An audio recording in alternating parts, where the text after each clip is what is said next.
What's up, everyone? It's Karthik with MoneyVest. What an incredible week for us in our community because Nvidia is on absolute rip of a rally here, up almost 8% on the day. So this right here was the intraday chart. Absolutely incredible move. Ever since it got down to about $107, $108, it's just been ripping intraday, hitting high of days pretty much every single minute and closed pretty much at the high of day here at over $116.93 after hours. So just about $117 a share, up almost 9% from those lows of $107.99. So Jensen Huang also was participating in the Goldman Sachs conference today. He did highlight some very, very key reasons as to why AI is going to be so important moving forward.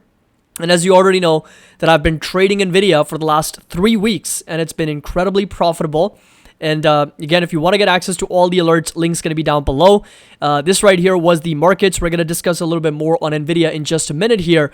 But 2% gain on the NASDAQ, pushing up to over 17,395. So we did see a little bit of a selling pressure here. There were no bids, no buyers. And then immediately after that, we started to reverse back up. Pretty much up over 2% on the NASDAQ here, up 1% on the S&P, and up about 31 basis points on the Dow Jones. So a lot of liquidity flooding back over to technology. Staples actually was underperforming. We did have energy, utilities underperforming. Technology was the big trade of the day, and more specifically, Nvidia. Last week, we witnessed 15% sell-off. This week, we are up close to 12% on the week here. So this right here is what I posted in our Discord, September 11th, as you can see, 9:57 p.m. Dubai time. What a week to be an Nvidia holder. The wheel at it again. By expiration, that net P&L would be just over $2,100 in just 5 days. This is just the weekly profits. This is just for this week. Last week, we made just over $210. The week before that, I ended up making a little bit over $700. So all in all, I have pocketed just over $3,000 in the last 3 weeks just trading off of Nvidia. And we go back to cash secured puts next week with fresh new capital. And now I can actually trade as much as 9 to 10 contracts because of the increased buying power. Because of all the profits, the portfolio has also grown. And now I can actually trade as much as 9 to 10 contracts on Nvidia starting next week. So starting Monday, most likely I will be selling puts once again, expiring on Friday. We'll be looking at different strikes. May not be Nvidia. Again, we're going to evaluate different stocks. We're going to take a look at Google, Enphase, AMD, Nvidia, even Microsoft, or even as much as Tesla. So we're going to be looking at those companies. We'll see what makes the most sense in terms of deltas and premiums and, different strike prices and whatnot. And then we're going to execute on those trades. So net P&L was just under $2,000. And look, I want to be also very clear that some people may say that you've kind of capped your upside here, Caddy, because, Nvidia now at about over $117 and you had a call strike of 110. So that is true. $7 in profit per share left on the table. Now, tomorrow, I'm also going to be considering rolling these options out. So it's possible that I actually end up rolling up and out these contracts for next week. So we'll be looking at the different strikes and whether I can get a net credit for next week or not to capitalize on a little bit more of that capital gain. But I want to be very clear. When you are running the wheel, the main idea is really to generate some nice premiums while also making sure that you can take advantage of whatever capital gains the market gives you. The idea is not to time your trade perfectly. I already do have Nvidia shares in my long-term portfolio, which was also up over $8,000 today. So I already have Nvidia shares, Tesla shares, SMH, the Vanguard ETF, Amazon, all those different companies, some of the more high-quality businesses I already do have in the long-term portfolio, which I'm not really touching. So I'm not trading on those stocks, right? The only stocks that I'm actually trading on the wheel is the ones that I'm comfortable also owning, but also letting go at the same time, right? So it's kind of like a very much a psychological thing where Nvidia, if I've got a $90,000 trade on Nvidia, I'm comfortable letting go of my shares, or I'm also comfortable holding on to them for medium to long term if Nvidia takes a little bit longer to recover. So last week we were in a bit of a tough spot because I ended up owning shares at 108 and Nvidia traded down to low 100s, right? So I kind of look like a fool because I'm holding on to a big unrealized loss. And this week, as Nvidia has rallied back higher, we've made some nice money.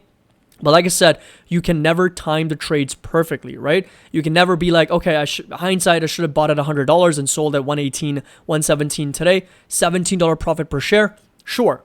But How consistently can you do that?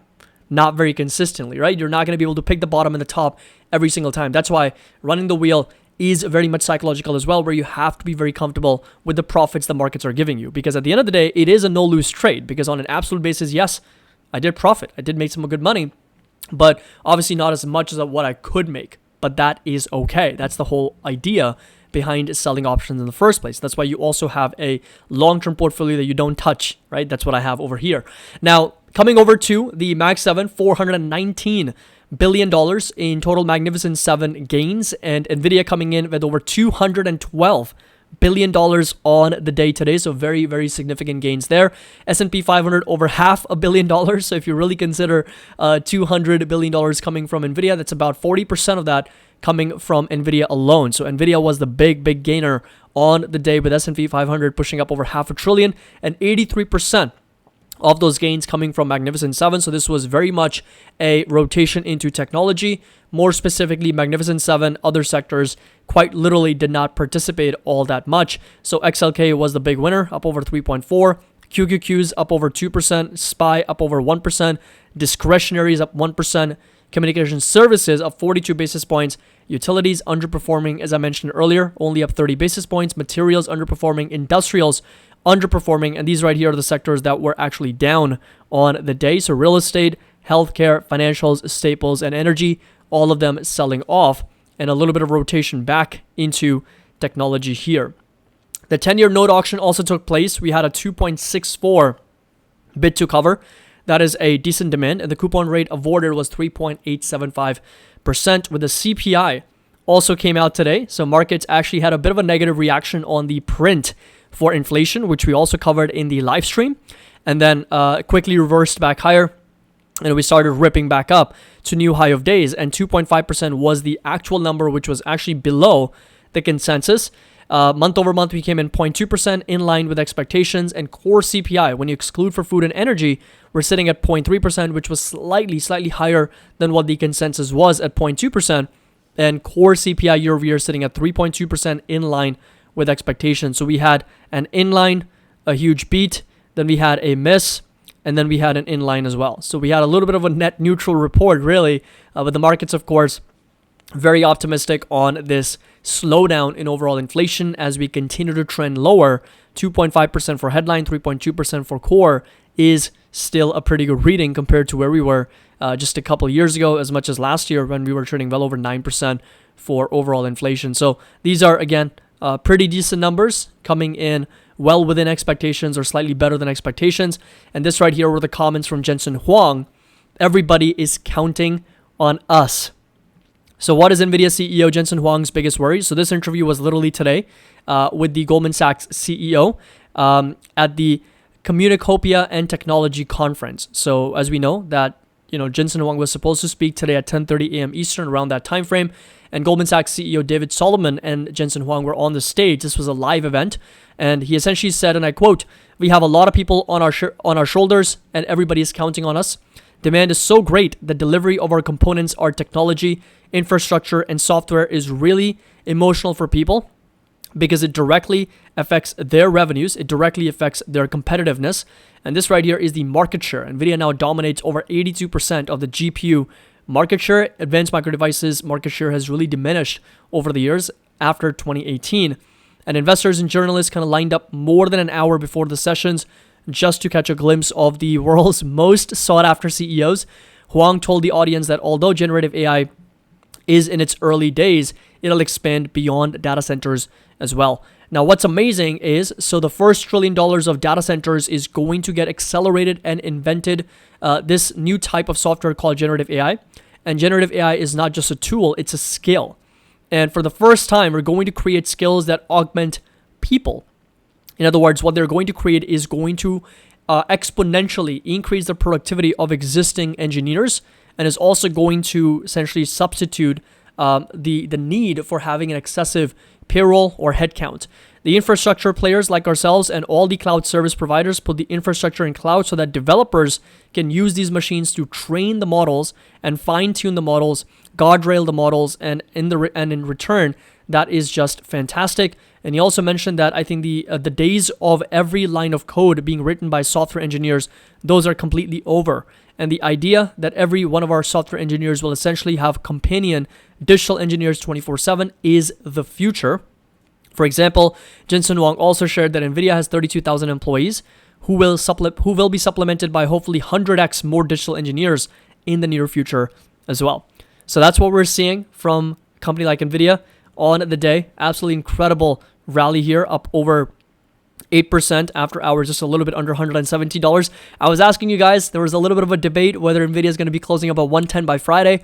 Well, little did I know, it blew past that level on the day, and just a massive rally here intraday, just continues to make high of day and pushing up to over $116, almost $117 per share. So I really want to congratulate everybody who has been trading Nvidia or investing in Nvidia. This has been quite a wild ride for everyone.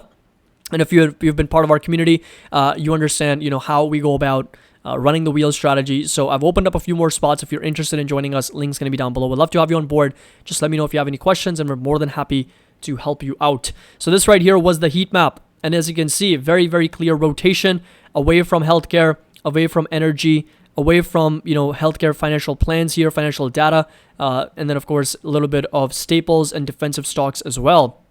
Industrials, utilities, all going into just a select few companies. So Amazon, Meta, Google, Apple, Broadcom, Nvidia, Microsoft, Eli Lilly. So a lot of these companies getting a lot of influx of capital on the day. So very clear rotation out of some of the other defensive parts of the market going into technology. And in my opinion, the reason why this happened today is because the markets are kind of tilting back towards a soft landing. And this is actually the crazy part, because markets are so sensitive to this data. As I mentioned before in one of my previous videos, that the market's sensitivity to the economic data is going to increase. Meaning that every time an economic report comes out, whether it's unemployment, whether it's inflation, whether it's the Federal Reserve meeting, whatever the case might be, ISM manufacturing numbers, consumer sentiment, inflation expectations, construction, payroll, everything that comes out, the sensitivity to that data point for the market is really elevated. So every single day you might be seeing recessions back on, recessions off the table. Recessions back on, soft landings back on the table. So it's kind of markets weighing all these risks in all the data that's coming in and then placing those trades accordingly. It's risk on, risk off, risk on, risk off, because of the idea that whether we're going to get a recession or soft landing, recession or soft landing. So today's inflation numbers, I think in my opinion, from a market perspective, puts soft landing back on the table, recession off the table. At least the probability kind of shifts a little bit today, and the markets are risk on, once again going into technology once again, and assets like even crypto I think was higher on the day. So if you come over to Bitcoin here, so you can see that big rally here on September 11th. So it pretty much went from 55,000, jumped over 4.2%. So very significant move in Bitcoin as well. And even I think on Ether, we had a very nice move to the upside. So if you come over here, there you go, coming in from about $2,200. Again, September 11th from 10:30 a.m., pushing up almost 4% back up to over 2,300. So again, today was a little bit of a risk-on rally from the markets rotating back into technology here on the day. So this is where we are with the MoneyVest dashboard. We are back at 3.66 for the MoneyVest index, negative 2% from all-time highs, 0.863 from a put-call ratio standpoint. So now we've got more calls than puts on the market right now for the S&P 500. 17.74 the VIX. We actually did get a pretty big crush on volatility, down over 7%. Coming back down to 18. So we're in the 50th percentile, so right in the middle value here for volatility. Again, 67%, 65% of stocks trading above their 50 and 200 simple moving averages, and 47%. So majority of stocks still trading below their 20 SMA. So this is actually one of those indicators that can really help us understand that this is a concentrated rally, meaning Magnificent 7 are really the stocks that are pushing this market higher. It's not a broad-based rally right now because other sectors were really not participating. And if anything, liquidity was coming out from those sectors going into Mag 7. 53 is the RSI, very neutral. Percentile-wise on the S&P, we're still well over 90 right now. And you can start to see a little bit more green at the moment. Now, Google is the only stock that is still terrible right now. We're trading below all the moving averages. That's the only stock right now red across the board. Microsoft has recovered a little bit, so it's still down below its 50 and 100 SMA. Nvidia down between 21 and 50 SMA, but has recovered on the short-term basis, and still long-term trend is intact. Medium term, still struggling a little bit, and so is Apple. And then Meta just down below its 21 simple moving average, but doing really well otherwise. Amazon and Tesla, best performing stocks right now on the Magnificent Seven.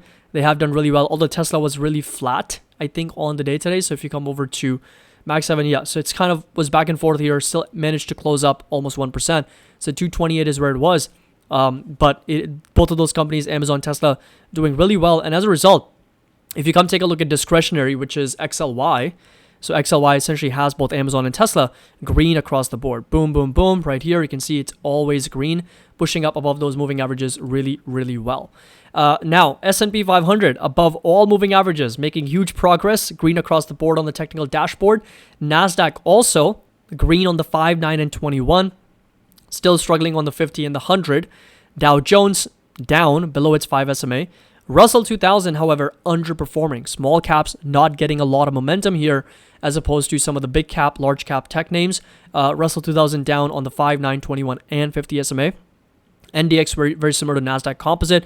Gold and TLT continue to be the big leaders here in terms of that technical momentum above all the moving averages here. The dollar index, short-term basis, nice little recovery. Long-term still struggling.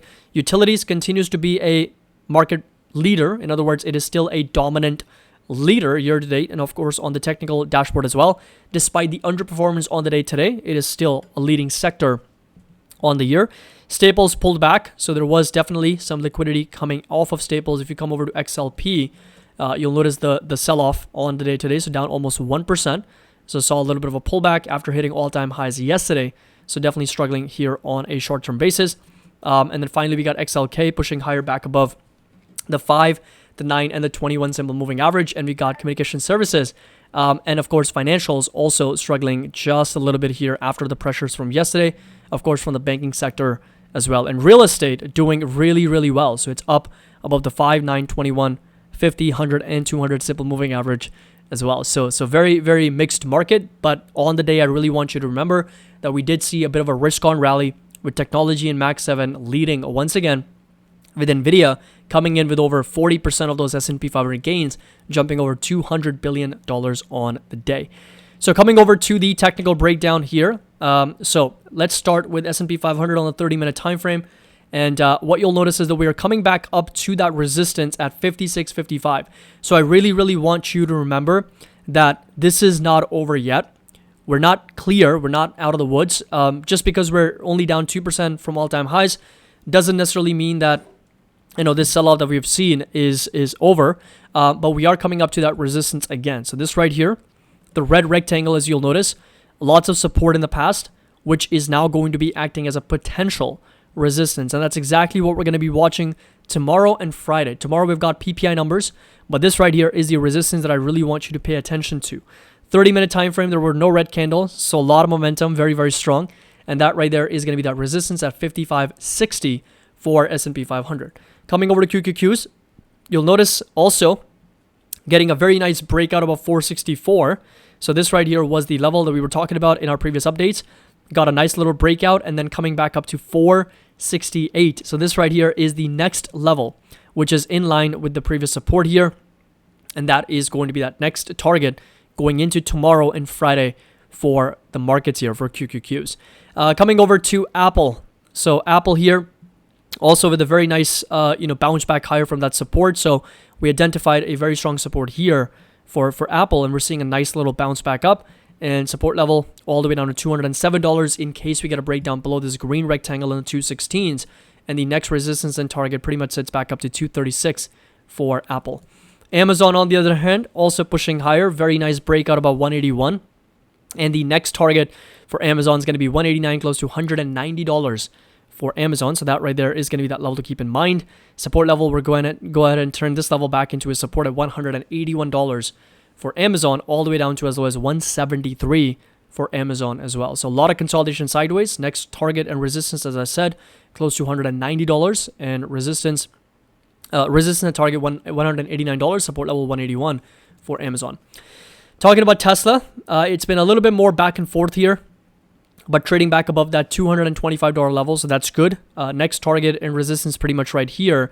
That's going to be sitting roughly at 233, and that's a level that we have struggled at for Tesla for quite some time. So boom, right there. And then another time we're getting rejected right over there. So that's going to be that target and resistance at 233 for Tesla. Support level staying put at roughly $225 for Tesla as well. Coming over to Nvidia now. Nvidia, the big star of the day. Very, very nice move to the upside. Resistance and targets now going to be sitting put at $118. So this right here is going to be that level to watch. And like I said, for tomorrow and Friday, I will be looking at what it's going to cost me to roll out and up on those calls and whether I can get a net credit. So I'll be updating everybody on Discord. We'll see if I can do a roll on this contract. If I can't, that's fine. I'll take my profits and we'll run the wheel once again next week. Starting next week, fresh with new capital, I can do as many as 9 and 10 contracts for Nvidia. So that's going to be about 900 to as much as 1,000 shares of Nvidia as well for next week. So we're going to be doing that as well. Resistance is going to stay put at $118 now for Nvidia. Support level is going to stay put at $96 for this company. Coming over to advanced micro devices. So nice little pop for AMD as well, as pretty much the entire chip sector was higher. Resistance is going to stay put at 162. So this right here is going to be that level to keep in mind, with the support level staying put roughly at $142 for advanced micro devices as well. So overall, I would still say that it's still in a downtrend, lower highs and lower lows. That's why the next target is going to be sitting right over there at 162 for AMD. Now coming over to PayPal and Visa.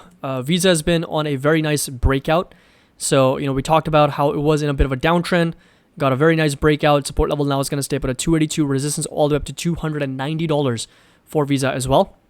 All the way down to inside this green rectangle for Visa. That's going to be that very strong area of demand and support, sitting roughly in the 270s for this company. PayPal, on the other hand, continues to underperform a little bit, but trading right inside this green rectangle and that support roughly at $68, $69 for PayPal, and resistance all the way up to $76, $77 for this company as well. So, of course, it's been a big underperformer for a very long time, but those right there are going to be some levels to keep in mind, and we'll take a look as Alex Chris tries to turn the ship around for PayPal as well. Meta Platforms up over 1.3%. Resistance is going to stay put at $541. So that right there is going to be that resistance to keep in mind. We have been rolling over just a little bit, and support level is going to stay put at $479, $480, down to as low as $458 for Meta. A lot of consolidation sideways in that range, with a huge area of supply and resistance staying put at $540 for Meta Platforms.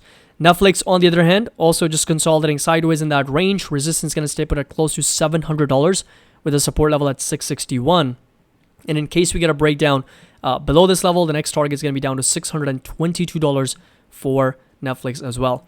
Now, Google puts are also on the radar for me personally. I will be looking at selling Google puts, considering that it's trading down to a very, very important level of demand and support here, and resistance all the way up to $164. So this right here is going to be that level to keep in mind, and a very strong support, like I said, here inside this green rectangle, down over 20% from its all-time highs as well. Coming over to Microsoft, very nice move to the upside, up over 2%. Next resistance is going to be all the way up to $432, as we have discussed. And Microsoft not really breaking down from this head and shoulders, right? So left shoulder, head, and right shoulder. Neckline sitting roughly in the low 400s.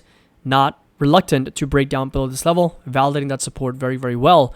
And resistance is going to stay put roughly at $432 for Microsoft. And then finally, we come over to Enphase and Costco. And ENPH over here, starting to recover back up. Very nice move to the upside, 5.7%, as they begin their shipments for the IQ8 micro inverters. And resistance for Enphase is going to be staying put at 124. Very strong demand inside this green rectangle. And Enphase also has been one of those stocks that has been very, very good for trading the wheel, considering how much it's been trading sideways since December of 2023. So it's really just been in this pattern of consolidation back and forth. So next resistance and target is going to be all the way up to $124 for Enphase. And support level is going to stay put here at $94, $95 for this company. Coming over to Costco pushing up over 68 basis points, just over $900 a share. Resistance all the way up to $919 to as much as $920. Support level is going to stay put at $872 per share for Costco as well. Phenomenal move to the upside, as it is one of the biggest staple stock out there as well. So bottom line is a very, very nice rotation back into technology. We're doing great. This week has been phenomenal for us. If you want to get access to all the alerts and figure out what options I'm trading, I pretty much send out options alerts every single week and options updates on our Patreon. That's a members only private video for options portfolio updates every single week as well. So link's going to be down below. Would love to have you on board. If you have any questions, please feel free to reach out. And as always, happy investing. I'll see you all in the next video.